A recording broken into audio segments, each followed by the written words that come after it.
All right, so today we're diving into Deepak Chopra's Metahuman, unleashing your infinite potential. I figure you're here because, like most of us, you're looking to improve yourself, trying to tap into that potential we hear so much about. But who actually has time to read a whole book on it? Well, that's why we're doing this deep dive. It's like a shortcut to understanding the core ideas of Metahuman and figuring out how to really step into your own infinite potential. To help us navigate this, we've got our expert with us. They can break down even the most complicated spiritual stuff into something we can all understand. Now, gotta ask you this, when you hear metahuman, what comes to mind? Superpowers. Like something straight out of a comic book. Yeah, it's easy to go there. But for Chopra, being metahuman isn't about shooting lasers from your eyes or anything like that. It goes much deeper. It's about going beyond those limits. Our ego and all our conditioned thinking keep us in. He calls it going from contracted awareness to something way more expansive. Contracted awareness. Okay, you gotta explain that one. Does that mean we're all kind of walking around with blinders on, missing the bigger picture? That's actually a pretty good analogy. Think Yeah. about it. Everything we perceive is filtered through our past experiences, our beliefs, our culture. All of that ends up creating a limited view of reality. Or as Chopra puts it, a contracted version. This is where I always get a little skeptical. Is this just a bunch of mystical mumbo jumbo? Like, where's the actual proof for this whole contracted awareness thing? Well, Chopra combines some pretty interesting things to make his point, like quantum physics and Eastern philosophy. He brings up things like the observer effect, that idea that at the quantum level, just by observing something, you can actually change it. So maybe consciousness itself shapes reality. Whoa, okay, now you're really messing with my brain. So he's saying our minds actually create reality. That's a pretty bold claim. He's not saying that the physical world is fake, but he's pushing us to question how solid our perception of reality really is. Could it be more shaped by what we think and believe than we usually think? More malleable than we think? Okay, I see where he's going with this. It's not that the world around us is an illusion, but maybe our experience of it is. Like, we're each looking through our own personalized filter, right? That's a really good way to put it. It's like everyone's wearing slightly different glasses. We all see the same world, but through our own unique lens. So if we're all trapped in these limited ways of seeing things, how do we break free? How do we even begin to see past those limits? Chopra says the biggest things holding us back are our ego and what he calls the conditioned mind. The ego, he says, is that small, limited sense of self we build based on what we think and what society tells us to be. And the conditioned mind, that just keeps replaying those same old thoughts and beliefs, keeping us stuck in familiar but often limiting patterns. Okay, I think I'm getting this. The ego, it's like that voice in our head that's always criticizing, comparing, telling us we're not good enough, right? Exactly. It's that constant inner chatter that's judging us, making us feel separate from other people. And the conditioned mind, that's like the autopilot running the same programs over and over. Wake up, go to work, worry about this, get upset about that. You know the drill. It can feel like you're just stuck in a loop. So if we're all kind of on autopilot like that, how do we even start to change those deeply ingrained patterns? How do we break free? Chopra stresses mindfulness and self-awareness as the crucial first steps. He says just by becoming more aware of what we're thinking and believing, like really paying attention to those thoughts, we can start to detach from their hold. We begin to see them for what they really are, just thoughts, not some absolute truth. That makes sense, but just knowing that something's a thought doesn't automatically make it go away, right? How do we go beyond just being aware and actually expand our awareness? That seems to be where a lot of people get stuck. That's where things get really fascinating. Chopra doesn't see awareness as just a state of mind. He describes it as the very foundation of existence itself. To develop that expanded awareness, he suggests things like meditation and mindfulness. These aren't just about relaxing, they're about tapping into a deeper dimension within us. So you're saying meditation is more than just chilling out. It's about connecting with something much deeper. That's a pretty radical idea. It is. But what if by calming the mind and all those distracting thoughts, we make space for something truly profound to come through?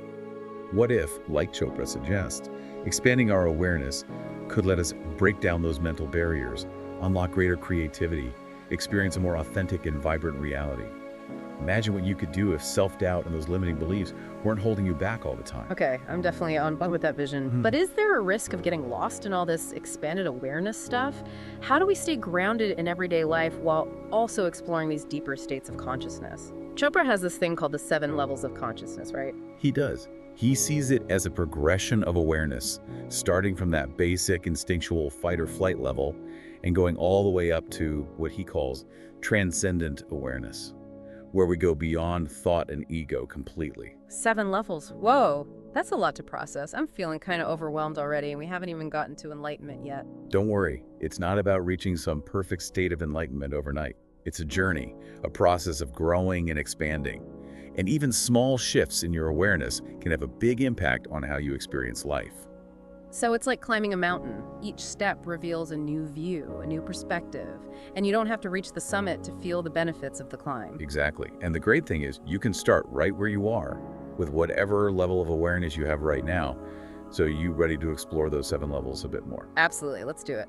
I'm already curious about what lies beyond that fight or flight level. What's the next step up on this consciousness ladder, according to Chopra? So we've talked about that baseline fight or flight level of awareness, all about survival and reacting to threats. But what happens when we go past those primal instincts? Yeah, I'm ready to level up. What's the next rung on Chopra's consciousness ladder? Chopra calls it reactive awareness.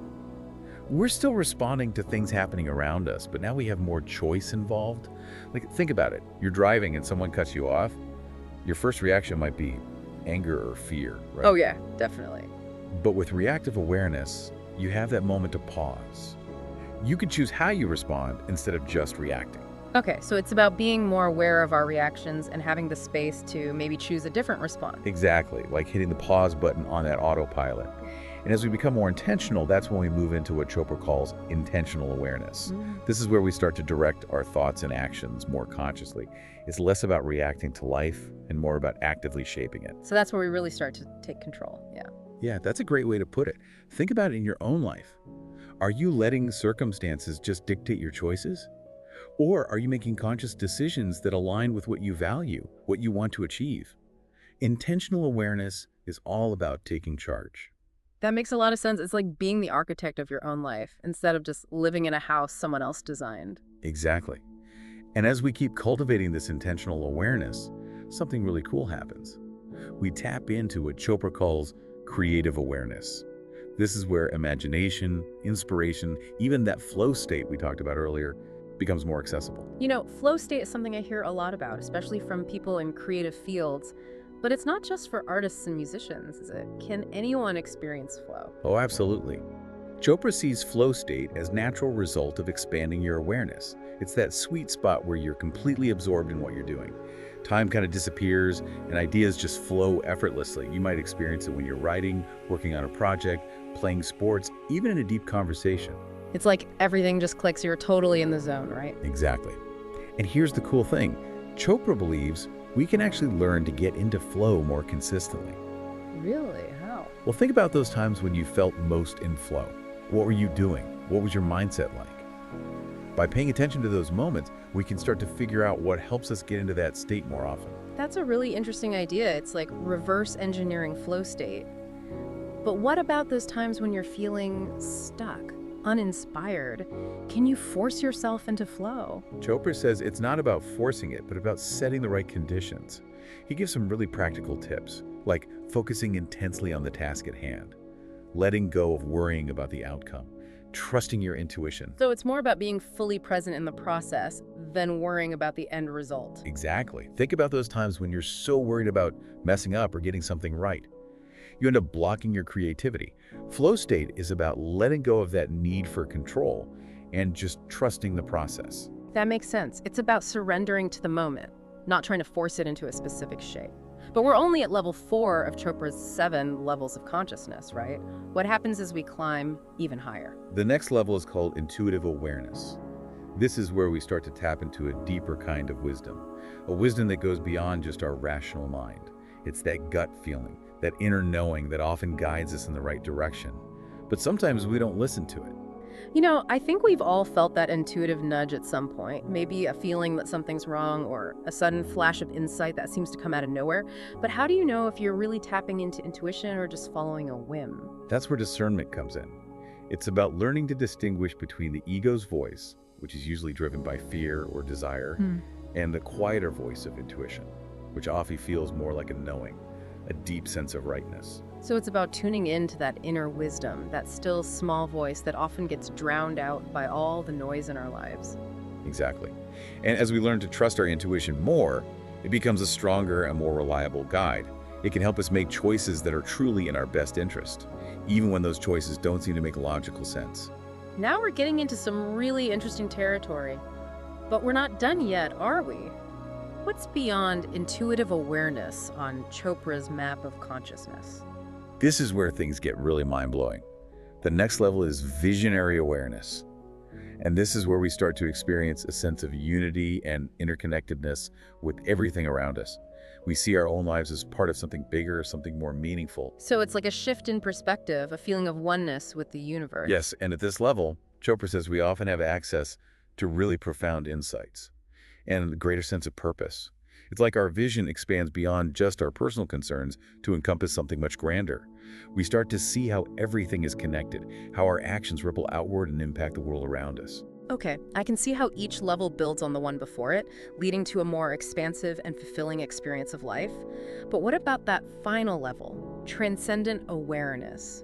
What does that even look like? Is this where we finally get those superpowers? It's beyond even the coolest superpowers you can imagine. This is where words start to fail us because transcendent awareness is beyond thought, beyond ego. It's beyond even our sense of self. It's a state of pure consciousness, of just being, where we experience a deep sense of peace, unity, and connection to the source of all creation. Whoa, that sounds incredibly profound, but also kind of abstract. How do we even access that kind of awareness? Is it something you have to meditate for years in a cave to achieve? It's not necessarily about time or effort. It's more about a shift in perspective. It's about letting go of the illusion of separation and recognizing our true nature as pure awareness. And Chopra believes that everyone has the potential to experience this state, even if it's just for brief moments. Okay, so it's not like a destination we reach, but more like an ongoing process of awakening to our true nature. Exactly. And he emphasizes that even glimpses of transcendent awareness can have a transformative impact on our lives. It can change our values, our priorities, our whole way of being in the world. Imagine tapping into that kind of wisdom and peace. How would that change how you approach challenges, relationships, even just your everyday experience? It's almost like rewiring your brain to operate from a completely different level of consciousness. Pretty mind-blowing stuff. It is. And this idea of becoming metahuman, living from that expanded awareness, it brings up some really interesting questions about how we show up in the world. Does it mean we all have to quit our jobs and go live in a monastery to reach our full potential? That's what I'm wondering. Does Chopra expect us all to become monks and gurus to tap into this metahuman potential? Not at all. In fact, he emphasizes that this is about living more fully and authentically in the world, not escaping from it. It's about bringing that expanded awareness into everything we do, whether it's our work, our relationships, or simply how we experience our daily lives. So it's not about becoming some kind of superhuman being, but rather about becoming more fully human. Precisely. It's about tapping into that innate potential we all have to live with greater purpose, creativity, and joy. And the beautiful thing is, it doesn't require any special abilities or external circumstances. It's all about cultivating that inner awareness and letting it guide our lives. You know, we've talked a lot about the theoretical side of metahuman, but can you share any real-life examples from the book that illustrate these concepts in action?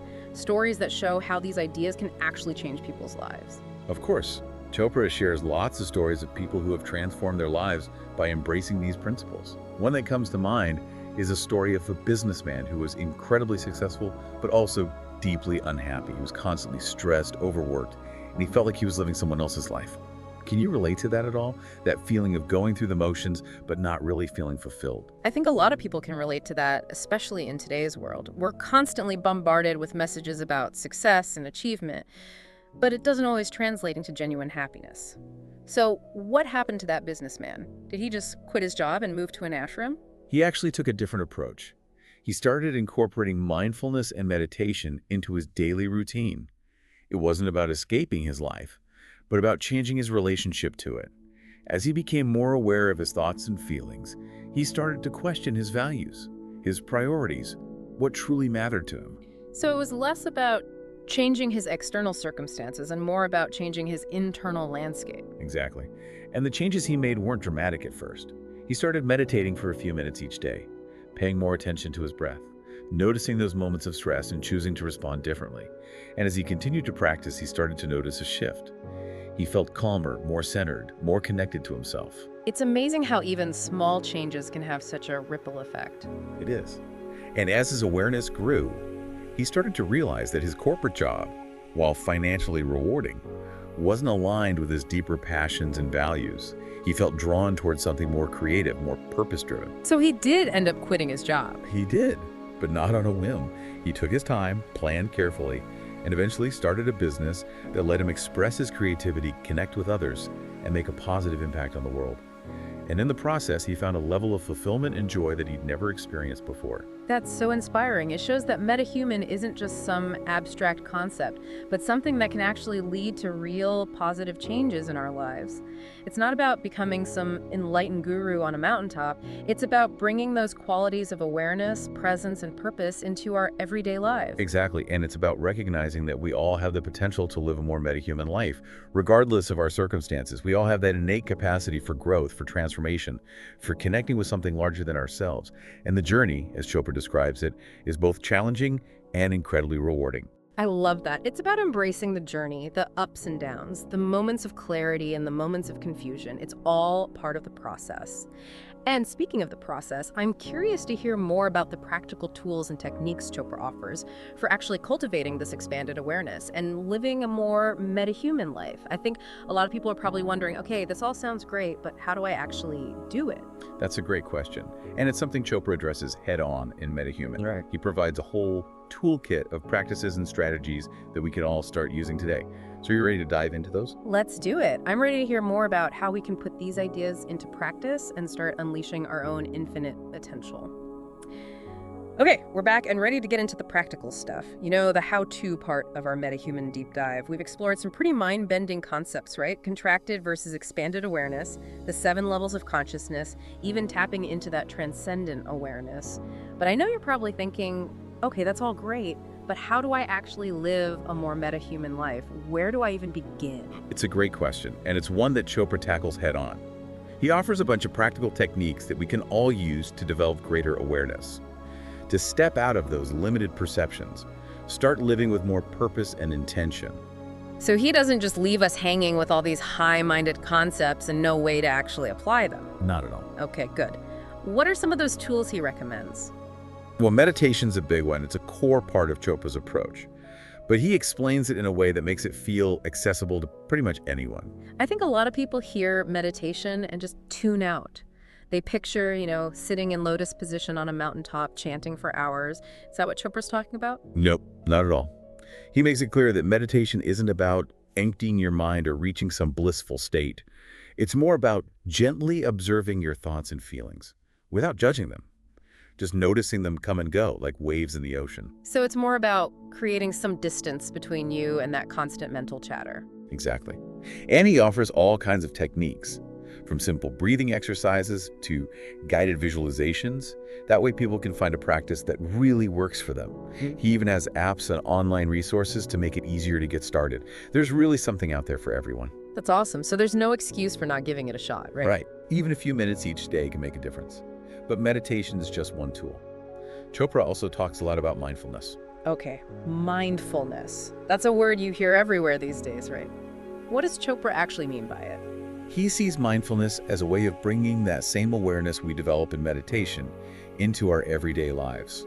It's about paying attention to the present moment, to your senses, your surroundings, without getting lost in your thoughts or distractions. So it's like bringing that laser focus we use in meditation to things like, washing the dishes or having a conversation. Yeah, exactly. It's about having that same level of presence and intention, even for the most ordinary tasks. Think about it.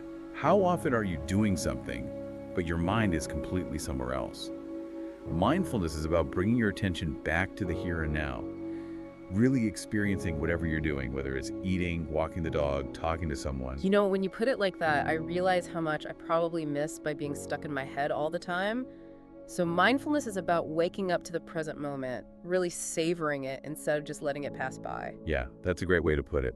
And the great thing is, even a few short mindfulness practices throughout the day can have a big impact on how you feel and how you experience life overall. So those little moments of mindfulness can add up to a bigger shift in our perception. Exactly.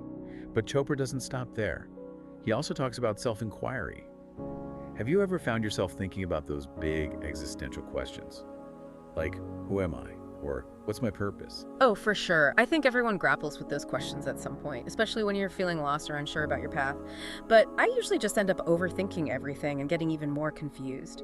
What does Chopra say about dealing with those big questions? He actually encourages us to sit with those questions, Yeah. to let them unfold without trying to rush to an answer. It's not about coming up with some perfect definition of who you are or what your purpose is, but more about engaging in a process of self-discovery. So it's like a journey of exploration, not a destination. Exactly. And Chopra reminds us that the answers aren't always found in our heads. They're found through experience, through paying attention to our intuition and inner wisdom. It sounds almost like a treasure hunt, but the treasure is inside us. That's a great way to put it.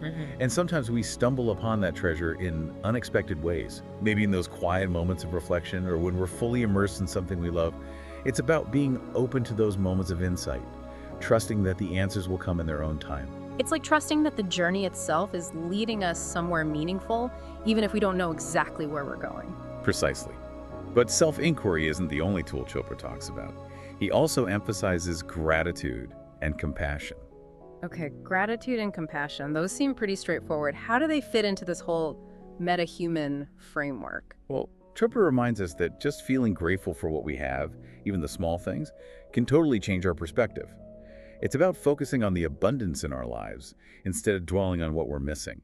And it can be as simple as taking a few moments each day to appreciate the things we often take for granted, like a cup of coffee, a beautiful sunset, or the love of our family and friends. So it's about training ourselves to focus on the positive instead of getting stuck in negativity. Exactly. And gratitude isn't just about feeling good. It can actually change our brains, making us more resilient, happier, even healthier. Wow, that's amazing. And what about compassion? How does that tie into becoming metahuman?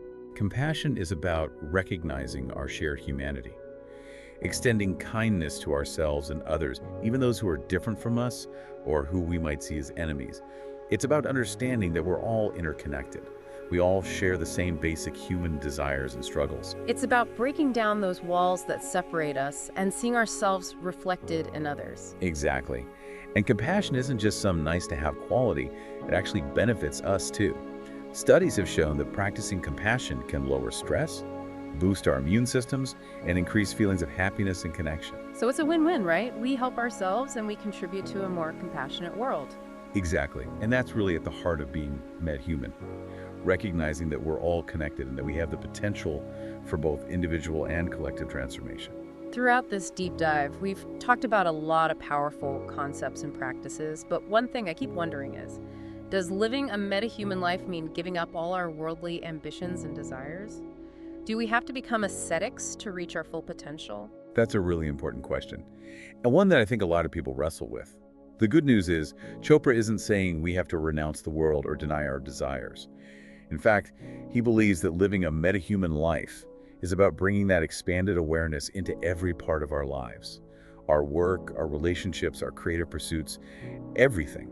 So it's not about denying our human experience, but about experiencing it from a more conscious, aware perspective. Exactly. It's about living with more intention, being more aligned with our values, appreciating the beauty and wonder of life even more. That definitely sounds more appealing than living in a cave. Right. And when we talk about living without limits, like Chopra does, it's not about ignoring our responsibilities or living in some fantasy world. It's about recognizing that the limitations we often feel are often ones we've created ourselves.